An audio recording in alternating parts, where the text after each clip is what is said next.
Pagsuko. Pagsuko, salitang ayaw kong marinig sa'yo, lalong-lalo na mula sa bibig ko. Ngunit paano kung hindi gagawin ito, kung ikaw na mismo ang nagpaparamdam nito?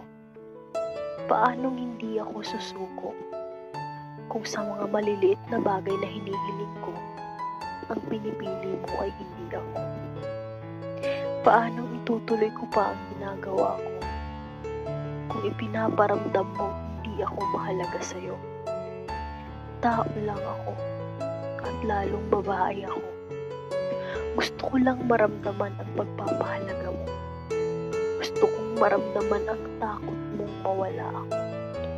Ngunit taliwas ang ipinapakita mo. Paano tayo hahantong sa dulo, kung sa gitna binibitawan mo na ako? Maraming bagay akong isinuko para sa'yo, pero maraming bagay kang hinawakan para saktan ako. Nasaan ang pagmamahal na sinasabi mo? Nasaan ang mga bagay na gusto kong marinig mula sa'yo, na mas mahalaga ako sa kahit na sino at ano? Kailan ko pa ba mararamdaman ito? Pagtuluyan bang nawala na ako sa'yo? Kapag bang sumuko na ako? Kapag bang naubos na ang pagmamahal ko? Gusto ko sana ngayon mo gawin ito. Ngunit ano ba naman ang magagawa ng gusto ko, kung ikaw mismo mas pinipili mong saktan ako? Ano ang silbi ng pagmamahal ko, kung binabaliwala mo lang ito? Ano ang silbi ng salitang kapit lang tayo, kung sinasabi ng kilos mo na bumitaw na ako? Mahal kita, salitang kaya mong sabihin ngunit iba sa mga kilos mo.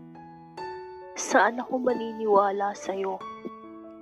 Sa mga salita ng bibig mo o sa mga pinapakita mo? Minsan gusto kong paniwalaan ang mga salita mo, dahil kahit papaano ay sumasaya ako. Pero madalas ang mga salita na pinapaniwalaan ko ang siyang nagdudulot ng sakit sa aking puso. Dahil kahit paniwalaan ko man ito, nakikita ko sa mga kilos mo ang kawalan ko ng halaga sa'yo. Pagsuko. Minsan masakit marinig mula sa taong mahal mo, ngunit pagsuko din ang magbibigay katahimikan sa'yo at dahilan ng pagkadurog ng iyong puso. Sa madaling salita, paraan ng pagsuko para tuluyan mong mahanap ang taong magpaparamdam sa'yo na mas mahalaga ka sa kahit anong bagay sa mundo.